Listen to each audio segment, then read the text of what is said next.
Bluegrass Jamalong is proud to be sponsored by Collins Guitars and Mandolins, each and every one built from the sound up in Austin, Texas.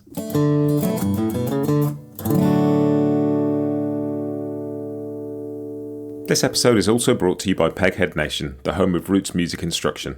If you want to improve your playing, join me and thousands of other pickers getting better every day at pegheadnation.com.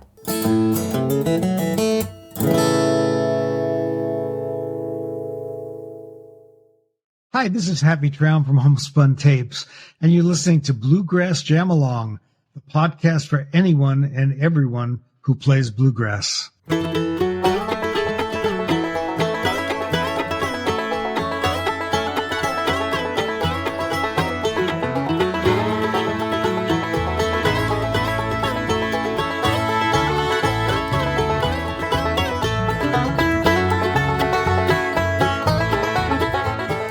Hey everybody, welcome back to Bluegrass Jamalong. This is a repost episode of an interview that I put out a couple of years ago, and it is with Happy Traum of Homespun Tapes, and we lost Happy sadly last week. And just like in thinking about Happy and seeing the tributes, and I wanted to put this out again, just for those who didn't get a chance to listen to it, because Happy is one of those people who has contributed so much to the world of acoustic music. People learning, people kind of getting the confidence to play instruments.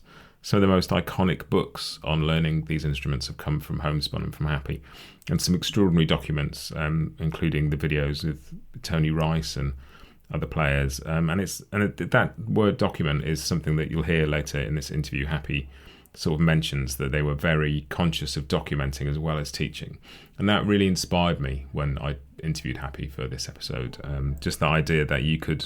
I'm putting out this podcast and I'm talking to people and I'm interviewing people, and that's all fine and they're great conversations, but just to have half an eye on the fact that maybe if I manage to do this for, say, a decade or longer, that's an assembled collection of stuff that should exist as a document of the times and the conversations and the music as well. And it's made me very kind of aware of that to be something I should be keeping in mind and aspiring to. And so I was very influenced by Happy's thoughts on that. And it's definitely contributed to how I approach the podcast. And so I just wanted to put this interview back out because I know some people have missed it, and I know some might want to hear it again. And sometimes digging back through 400 episodes is a bit off-putting. I totally get that. So without any further ado, really, this is Happy Traum chatting to me about the history of his career and Homespun Tapes. Happy, you will be really, really missed by all of us who knew you, who didn't know you, whose lives you touched in some ways through the extraordinary stuff you did, and will do for years through the legacy you leave. But this is Happy Traum.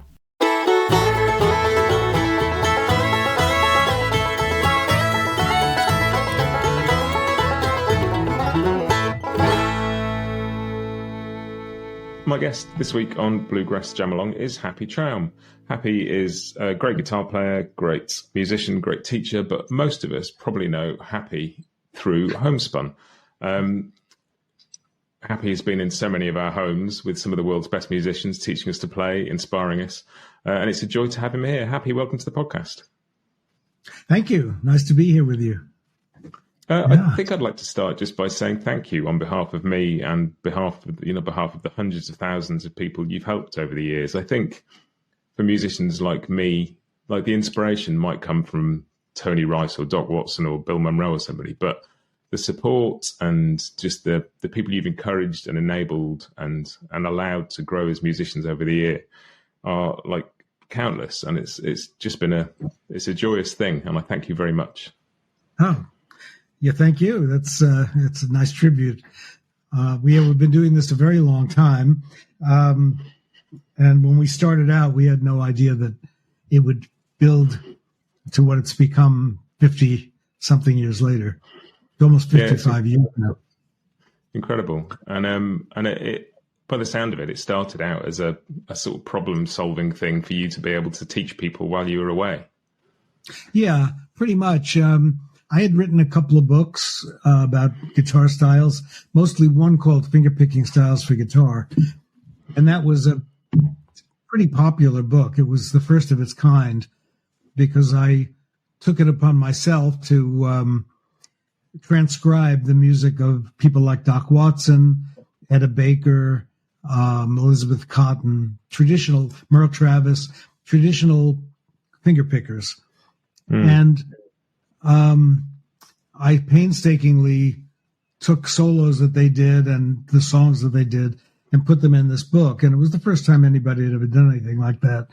So people started to write to me who had the book and said, I don't know how these songs are going to go. And I live out in somewhere in the Midwest or maybe in Britain or someplace. And they couldn't find these records at that point. You know, you couldn't just dial up Spotify or something like that. So I figured, well, maybe I should just make some lessons on tape and based on my first book, on the finger picking styles book. So as best I could, I tried to show how these, you know, a lot of it is based on a alternating thumb rhythm and syncopated treble notes. Merle Travis kind of was one of the people who invented that style, but Mississippi John Hurt and Elizabeth Cotton, all those people continued it on until the folk revivalists of my day were also playing that. So I also included Dave Van Ronk and Mike Seeger and people like that. So, you know, I did my best to replicate that they were audio reel-to-reel tapes, actually. Nowadays, people don't even know what a tape is. Yeah. So, but they were literally reel-to-reel tapes that we copied from one to the other. We'd have what used to be called master tapes. I think it's not politically correct to call them that anymore, but they would be the main tape, and then we would run it off on our kitchen table and copy it, and then my wife Jane would pack it up and take it to the post office and send it out to people. And we put a few little ads in places like Sing Out magazine, and Rolling Stone was just starting the same year we were. Wow. And so was Guitar Player magazine. Both of those started in 1967. That's the same year we started Homespun. So we started taking little classified ads, and strangely, people started saying, yeah, I want these.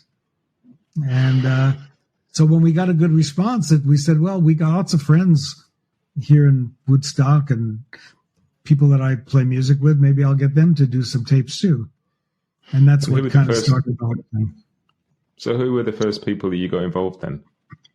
Well, I think my brother Artie, who was had just moved from New York City to Woodstock at that point, did some lessons for me. We had Kenny Kosek, who's to this day a great bluegrass fiddle player, who was based in New York, and he did a basic fiddle lesson series for us. David Bennett Cohen, who had just finished playing with Country Joe and the Fish, is piano, kind of a blues ragtime piano player. He came, we had a little upright piano in our house, and he came in and I set up some mics, and he did a couple of series of lessons on blues and ragtime piano.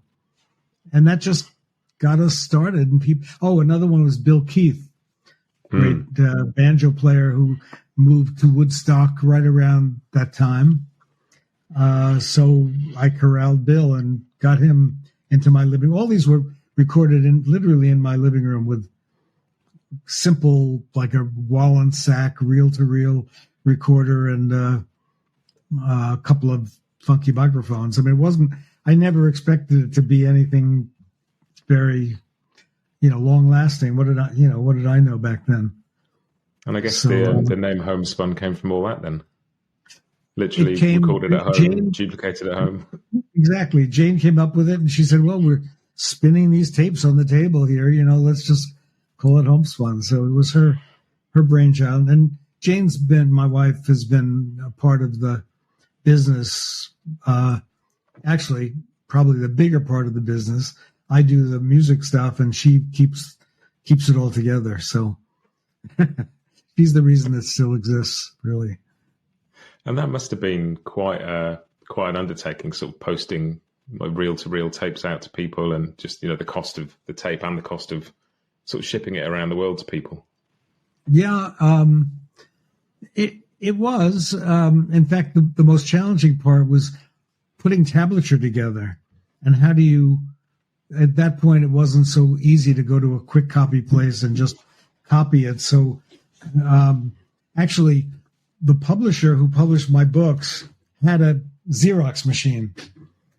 And I used to take this is a funny kind of thing, I think. I used to take my handwritten tablatures, go down to his office, which was in New York, Midtown Manhattan, and I would sneak into his Xerox room and quickly run off 10 copies of each page or 15 copies or whatever it was, wrap them up, take them home, and then that would get wrapped up with the tape in the box that we would send out then to people. So it was pretty funky and homemade and, very crude back in those days. Yeah. And so what was the sort of first development from that sort of made things simpler? Was it cassettes? Was that the next sort of audio cassettes? Cassettes was the next thing. Yeah. Cassettes was definitely the next thing that came in maybe a year or two after we started. That was a whole revelation that we had these little compact things that you could. And so what we did then was we got this, maybe 3 or 4 years in, we got a high-speed duplicator, which was a big deal. It was a gigantic piece of equipment, and it did reel-to-reel tape. It took a reel-to-reel master tape, and it copied at high speed to a reel-to-reel copy, and then it would also take 3 cassettes at the same time. Wow. So we could make both reel-to-reel and cassettes. And the other thing is we used to have to do one side of the tape and then turn it over to do the other side. For those of you who are younger than a certain age, wouldn't realize that those tapes came in, it was 2 sides of a tape. Yeah. Just like there were 2 sides of an LP. But this high-speed duplicator did both sides at once, so it did the forwards and backwards at the same time, but it worked out. So that put us into a different realm of the business where we could make these things. It wasn't that high speed, but it was probably maybe 3 times normal speed, which to us was a big deal. Yeah, I think the first homespun product that I encountered was, I must have been about 17 or something. This was back in the 80s.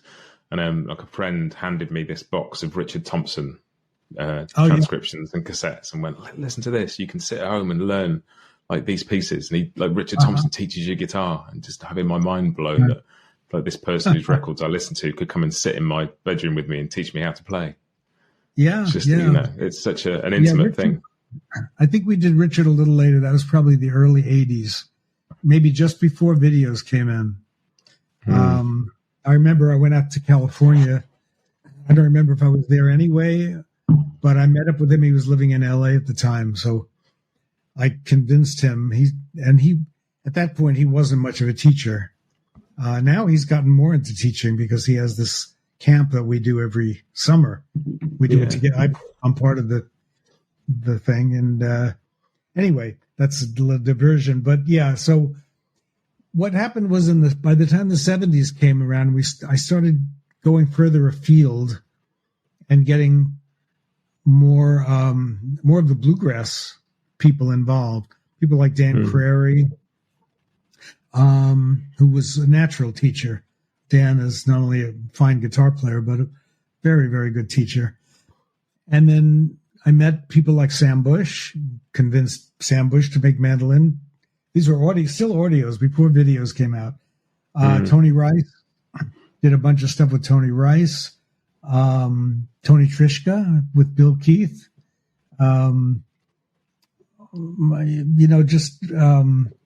just started trying to find people who were willing to do it. And the bluegrass, and of course, bluegrass is such a participatory kind of music that people like to share the licks and the stylistic, interesting stuff. And once people like Tony and Sam Bush were on board, it was not hard to get other bluegrass people to say, okay, maybe I'll get on this too. Yeah. You know, and then, yeah. Yeah, go I was ahead. going to say, it's such a sort of an oral tradition anyway, that being able to actually hear it is such a big part of it, isn't it? You know, you can't just learn bluegrass from a book. Right. Even though I did write a book called Bluegrass Guitar around that time too, but yeah, I agree. You really can't. And the other thing that I discovered about myself was that some of these guys, like Tony, for instance, who was a wonderful guy, but he hadn't taught before. So I got myself into the position of being the interlocutor. I was the kind of the interviewer who tried to draw it out of him and say, wait a minute, what was that lick you just did there? Because, you know, that went by too fast. So can you slow that down for people? That kind of thing.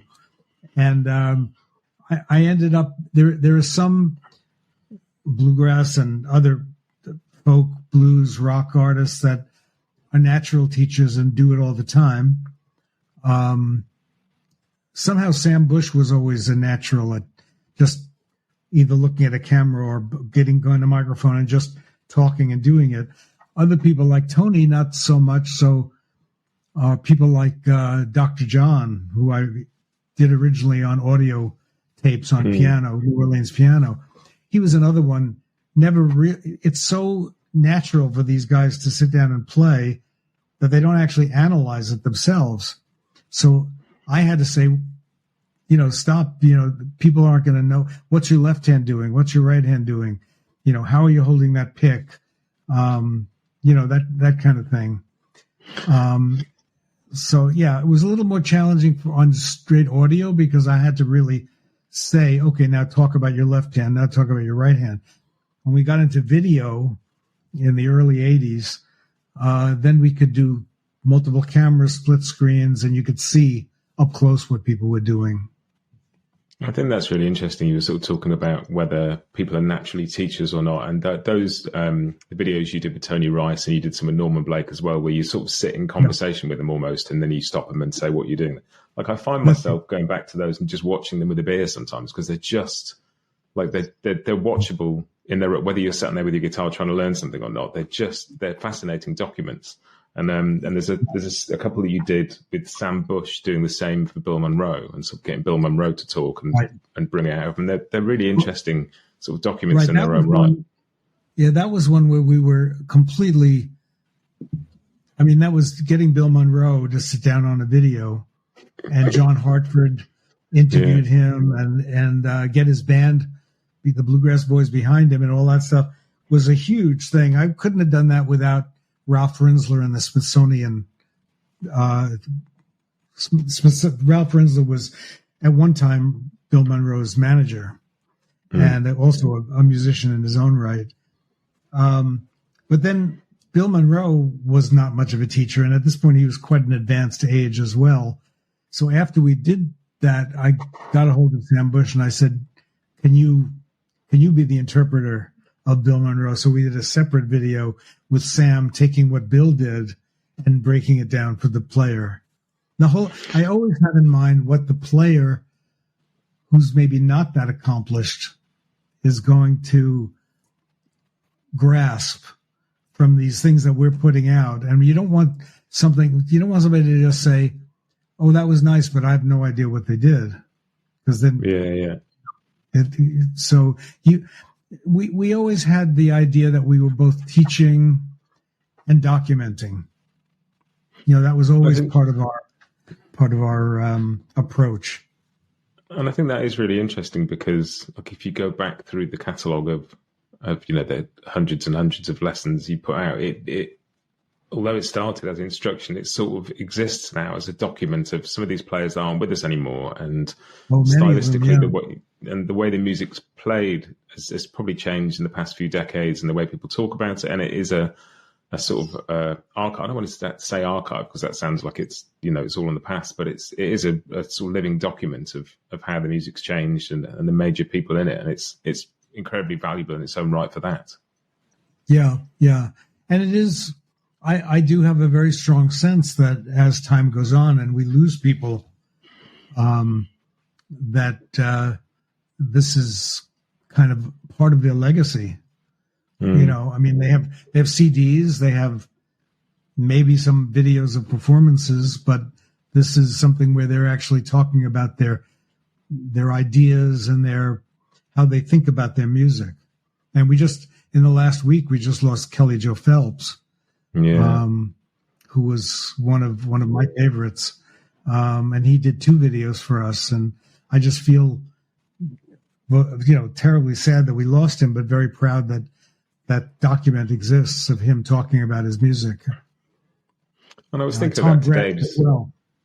Yeah, and as I went through my notes today before we spoke, to realise today, as we record this, would have been Tony Rice's birthday, and that I didn't realise that. Okay, and then having that archive of his, because and as you say, somebody that not necessarily going to be particularly forthcoming with things like that, and then Norman Blake the same. Norman Blake, keeps himself to himself by all accounts, and just so to have these records of people talking about how they approach things, because anybody can sit down and tell you where somebody puts their fingers, but to hear how somebody approaches it and what they're thinking when they do it is just such a huge insight.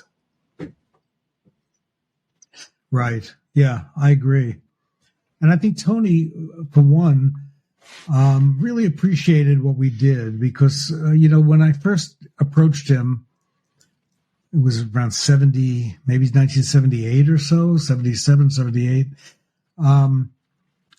As I said before, he had never really taught anything. And somehow the sessions we did together set us up for a friendship that went right until the time he passed. He was always appreciative, and he did several videos for us. I mean, quite a few. In fact, the very first one he did was one of the first videos we ever did. And it was not a grade A experience for him or for us. Not what came out. What came out was great. But we were here, and he came to Woodstock to visit us. This was probably 1983, maybe 84, something like that. And we booked Todd Rundgren's studio here in Woodstock. But he had never really done any video there. And it turned out it was the winter and there was no heat. So it was freezing in the studio. And there were all kinds of technical glitches. And by the time we got the tape running, poor Tony had been sitting there for hours. And somehow for a guy who was, everybody knows, a very high-strung individual, not only his guitars are high-strung, but but he could not have been more patient and nicer. And what came out of that was some songs that, like his Church Street Blues, which has been bootlegged innumerable times on YouTube and has gotten millions of views. Unfortunately, those millions of people don't think ahead and then buy his video. But at least they are watching it, so that's good. We'll be right back with you just after this. Collings Guitars has been a long-time supporter of the bluegrass community, from collaborating with artists to sponsoring festivals big and small, and now by sponsoring Bluegrass Jam Along. Handmade in Austin, Texas, every Collings guitar and mandolin that leaves the shop is built from the sound up, and the team loves seeing a Collings in the hands of players of all levels, from local musicians to world-renowned pickers. Visit collingsguitars.com for more.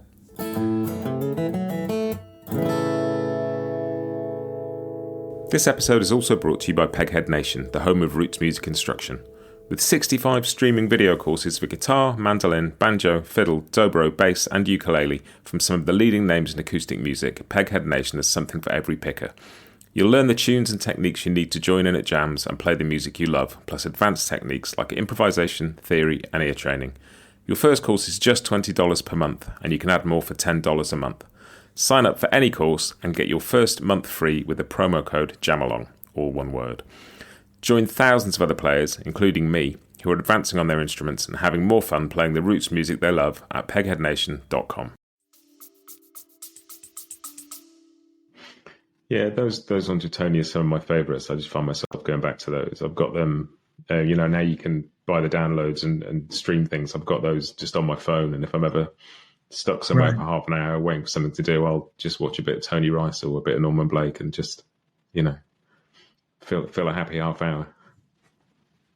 And that sort of that point then where you started doing video, that's sort of a game changer really, to actually be able to see what people are doing. We'll be right back with you just after this. Collings Guitars has been a long-time supporter of the bluegrass community, from collaborating with artists to sponsoring festivals big and small, and now by sponsoring Bluegrass Jam Along. Handmade in Austin, Texas, every Collings guitar and mandolin that leaves the shop is built from the sound up, and the team loves seeing a Collings in the hands of players of all levels, from local musicians to world-renowned pickers.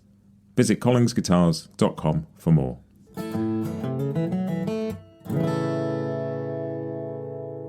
This episode is also brought to you by Peghead Nation, the home of roots music instruction. With 65 streaming video courses for guitar, mandolin, banjo, fiddle, dobro, bass and ukulele from some of the leading names in acoustic music, Peghead Nation has something for every picker. You'll learn the tunes and techniques you need to join in at jams and play the music you love, plus advanced techniques like improvisation, theory and ear training. Your first course is just $20 per month, and you can add more for $10 a month. Sign up for any course and get your first month free with the promo code JAMALONG, all one word. Join thousands of other players, including me, who are advancing on their instruments and having more fun playing the roots music they love at pegheadnation.com.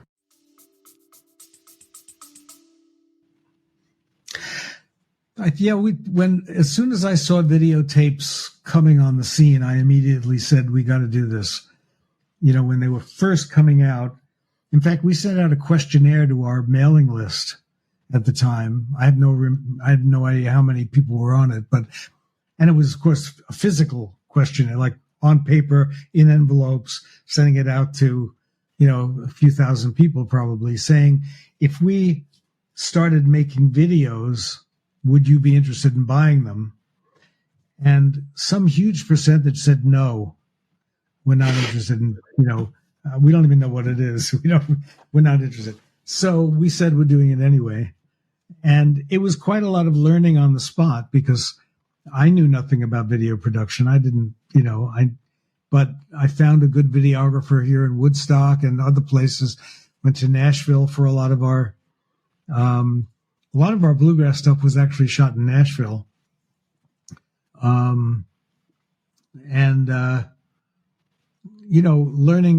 Learning on the job. So you can almost see the progression from our earliest videos to, as I got more proficient, understanding how you call the cameras and get the angles and all that stuff. So I eventually got reasonably good at directing these things. And then I guess that was sort of it. I mean, that was sort of it for a while. That's when until I did a little bit of research this, I didn't really realize how long Homespun had been around. For me, it was cassettes and VHS in the 80s and then on through that. Yeah. But, like listening back to what you were saying about the open reel tapes and stuff. And then, probably just as you've amassed a huge amount of stuff on VHS, along comes DVD and the world changes again. Right. And that was another big change for us, because we had all this stuff on VHS. And then we said, well, we probably have about 5 years to change over from VHS to DVD. It happened so fast that we had to do everything in a year, within a year. And we had several hundred programs at that point on VHS. So we did this massive effort to digitize everything. And, that was when the Homespun really took off, when DVDs came out, because it was the medium that everybody wanted at that point. So for, I don't know, 10, 15 years, DVDs were the hot thing. Now people don't even have DVD players anymore. No, I don't. I dug out one of those Bill Monroe DVDs the other day, and I was going to. I was like, oh, where do I put this? Just like It hadn't occurred to me that I just don't have the technology anymore. You're right. But we did it. We with we had a really good staff, and Jane again was very organized, and we had lists upon lists of what should go first, when these things should get transferred, and all that stuff. But we managed to do it, get everything, and then before we knew it, I mean, it was literally within a year we couldn't sell a VHS tape. Nobody wanted one. But we kept putting out new stuff, and we got some, since you're more of a bluegrass oriented show, your listeners are more bluegrass oriented. Bluegrass was always a big part of what we did, with people like Pete Wernick, who was a very important part of our banjo collection of instruction. And he's a natural teacher. We didn't have to tell him how to teach. He just does it. And he did his jamming videos, which are very popular. And another banjo player, Bill Evans, and we got a lot of old time players, Mike Seeger. Actually, my biggest hero and the person who started me in music was Pete Seeger. And Pete agreed to do a video for us, and that was a huge thing for me. And then Tom Bresch, who just passed away recently, was Merle Travis's son. So we got Travis kind of style. Other,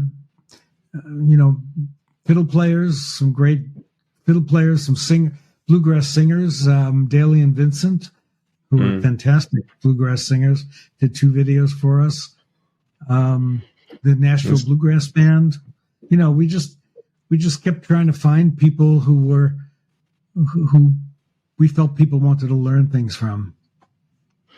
Yeah, just like looking through the list today, sort of Ralph Stanley is in there, Mike Marshall, Doc Watson, Bela Fleck. There's such a right from all the eras, through to Chris Thiele, and everybody's in there. Yeah, and some of the lessons have become sort of iconic in their own right. So the parking lot pickers, the solos every parking lot picker should know. The Steve Kaufman series have become Steve Kaufman is another one. Steve is actually one of our most prolific flat picking instructors. He's a dynamo of being able to take concepts and make them understandable for people. And he did some of the Doc Watson lessons, didn't he? So sitting with Doc. Yeah, it was interesting when I did my second video with Doc. We did the first one, which we shot at Merlefest, his festival that he does in North Carolina. And then I asked Doc if he would do another one for us just on his own, and he said yes.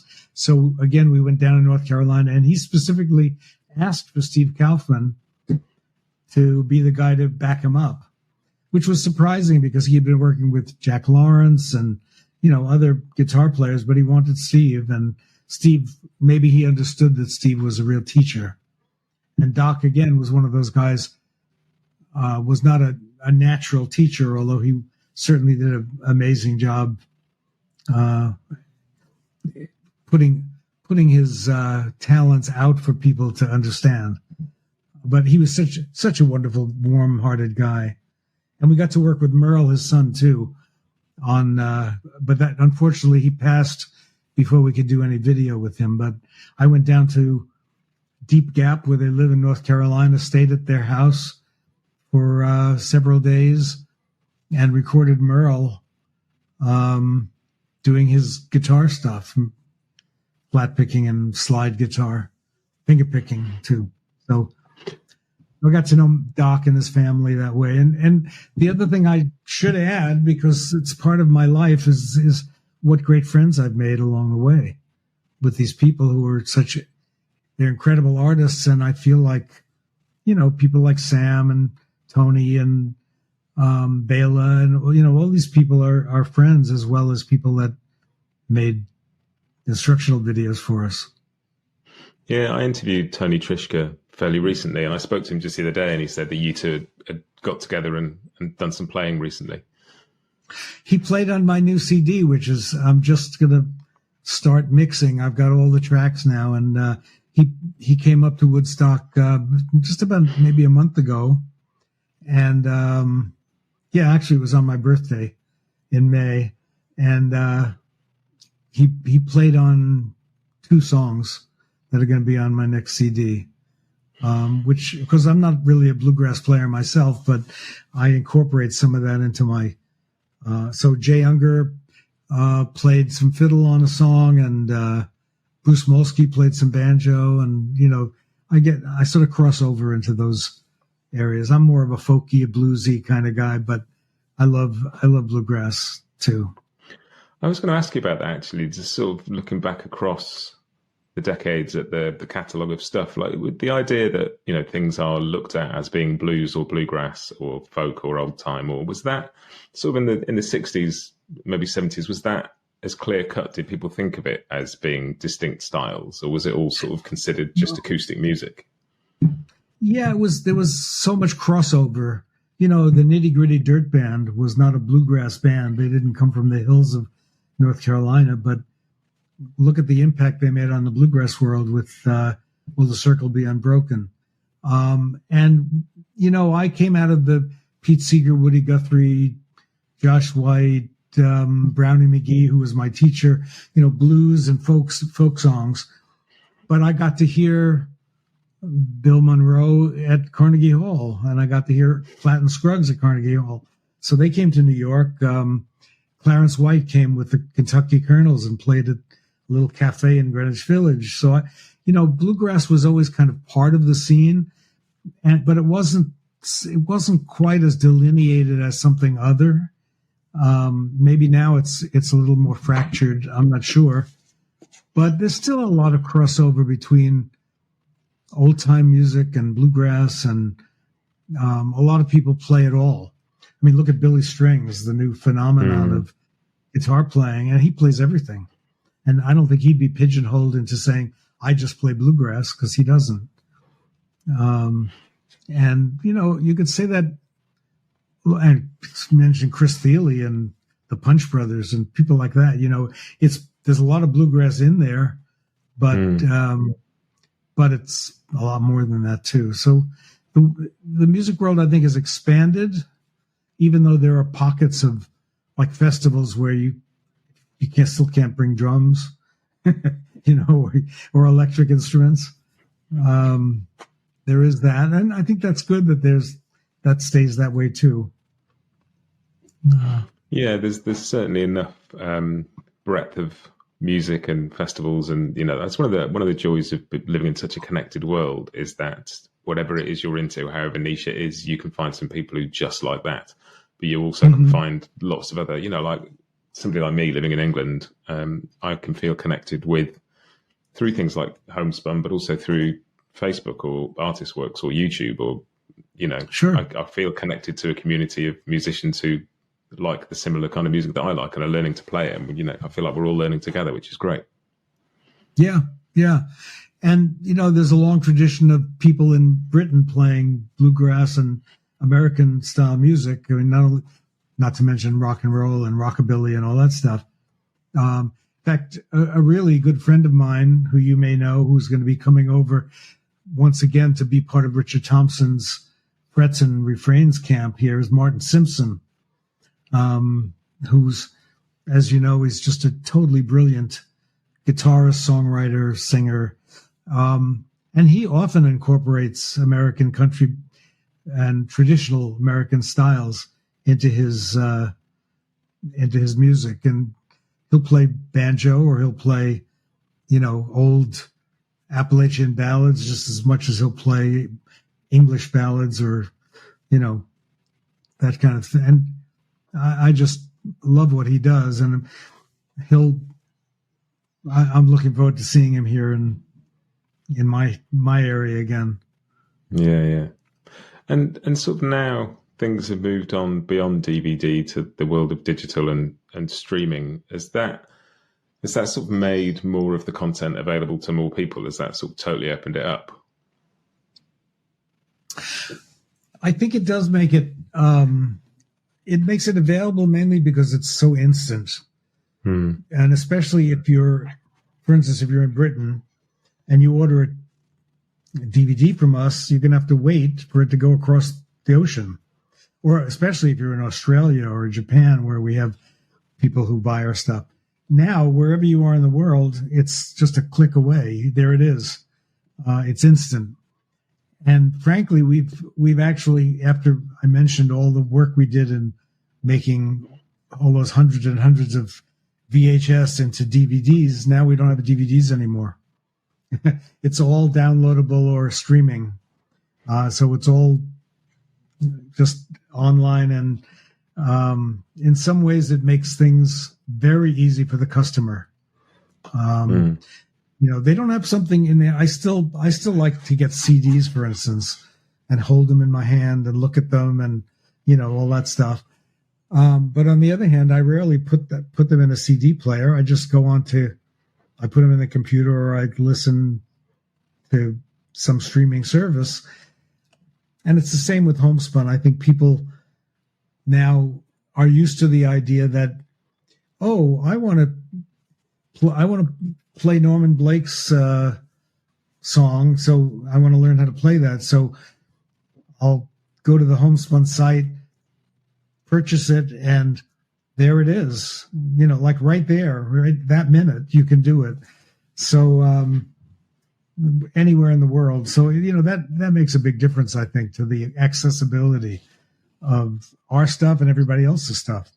We're certainly not the only ones that do that, but we had to make that change along with everybody else. And so there's literally no physical product at all anymore? No. Well, some books.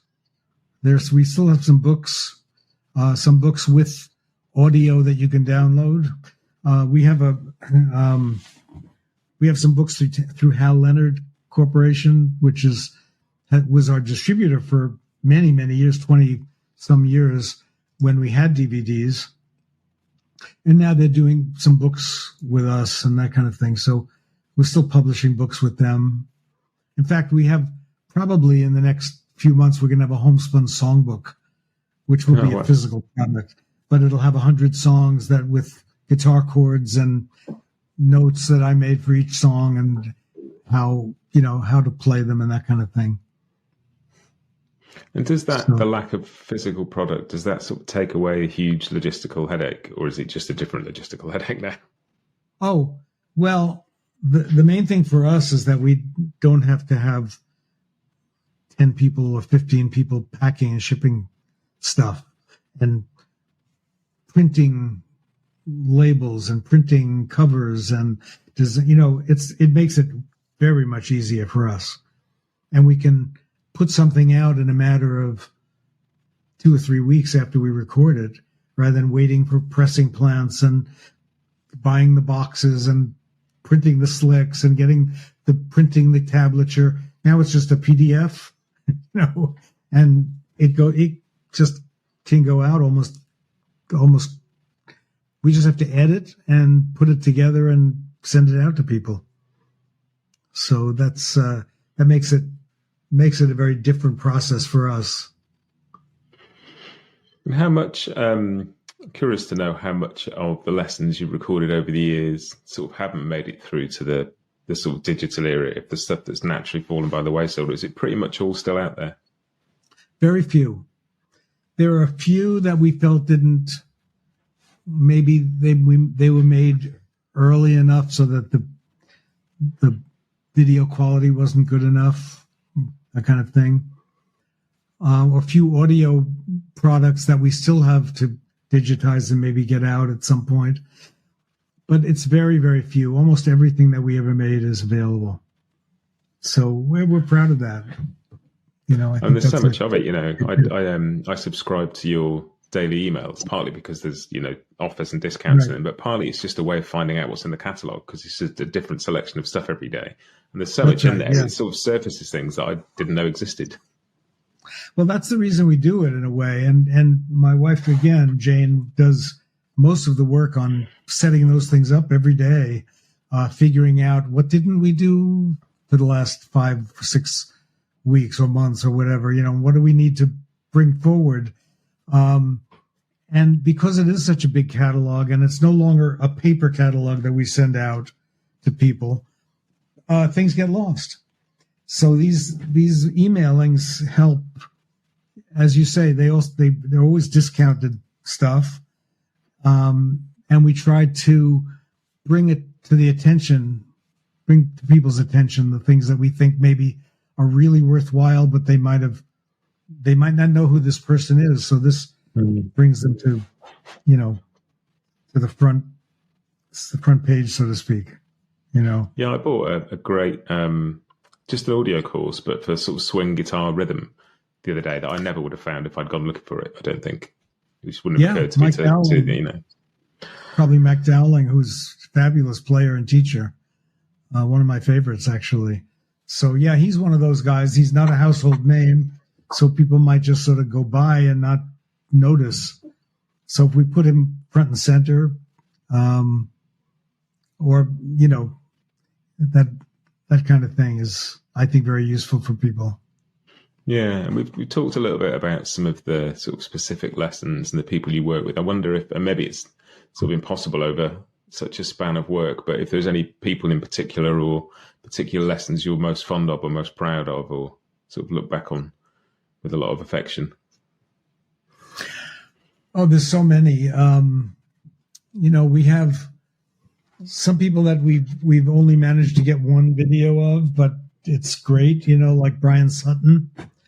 I mean, Brian Sutton's a fantastic musician, all around guitar player. The country star Steve Warner. We did a couple of videos with him. That's kind of thrilling. I mentioned Pete Seeger. Dr. John is a big one for us.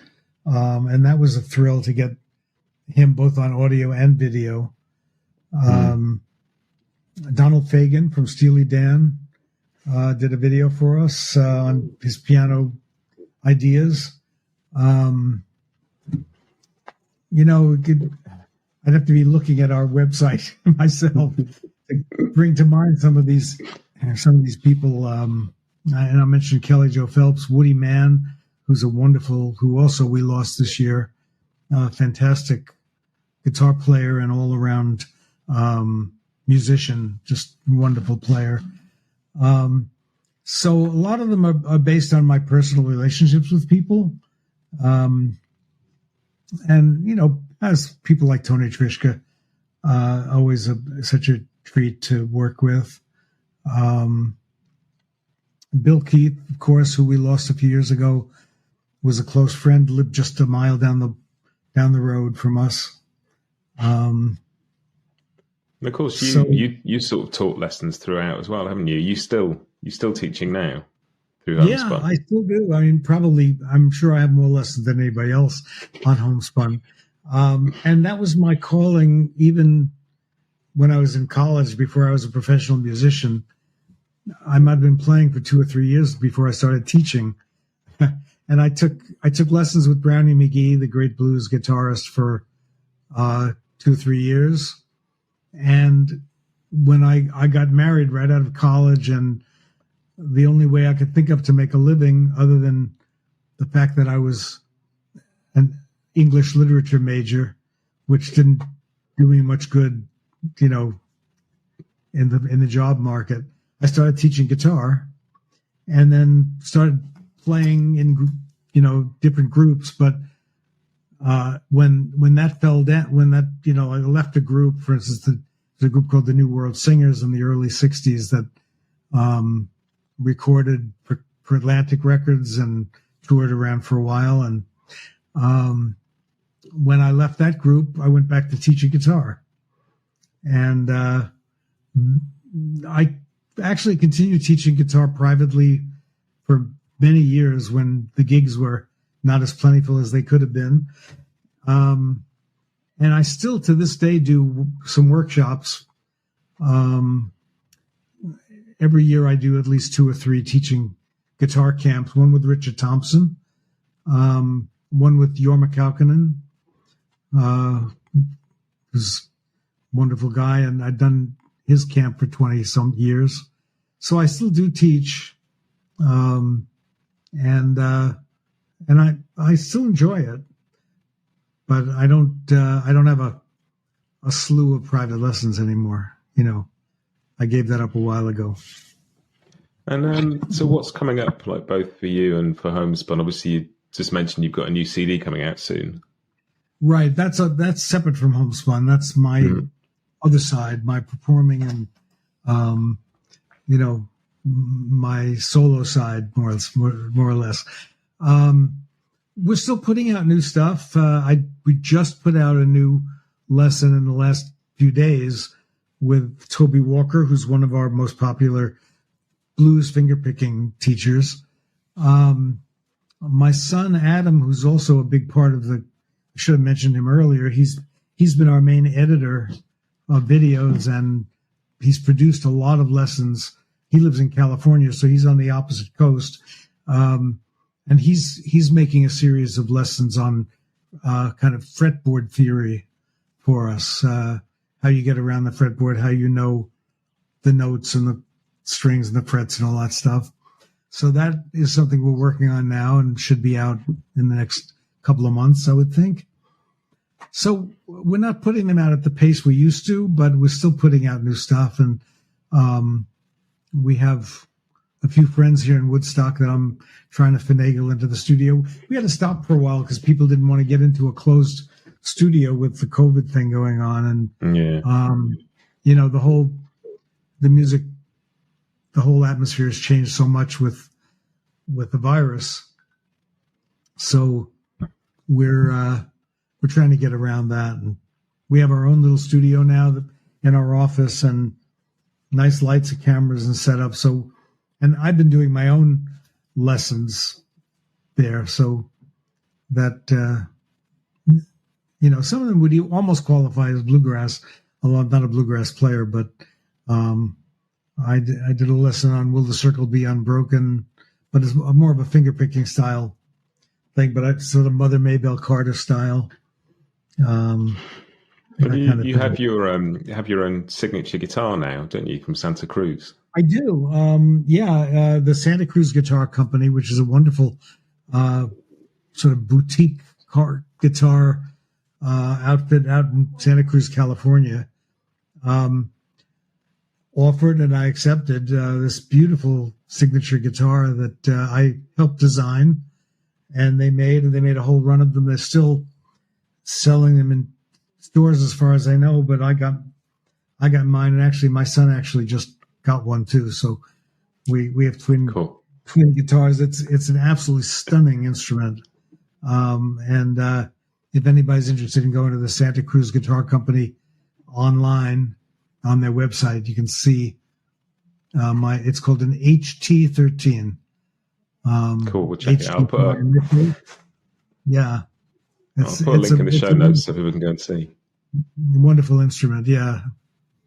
So cool. Well, so we'll put a link to that in the show notes, and obviously I'm going to link to Homespun and maybe some links to some of my favorite lessons over the years that I've enjoyed. Is there anywhere else I can send people for information? Anywhere it'd be useful for me to link to? Well, aside from Homespun, my personal website, if you're interested in my bio and my where I'm playing, would be just happytraum.com. And I'm sort of gradually adding some video performances there, mostly from YouTube. I think that's probably, my son Adam Traum is doing some beautiful songwriting, and it's Adam Traum. I think it's adamtraumguitar.com. He's a very good player, very good songwriter. I actually miss coming over to the UK. I think when the world calms down a little bit and those little bugs in the air kind of go away, or we get immunity or whatever, I'd love to come back. The last time I was there was maybe 4 or 5 years ago. I did a show at the Cecil Sharp House in London, which was really, really nice. I had a really good time doing that. It's a very cool place. It's just a really nice, sort of one-off place. Yeah. But thank you. This has been an absolute treat. Very nice meeting you, and thanks for doing this. I hope your listeners enjoy it.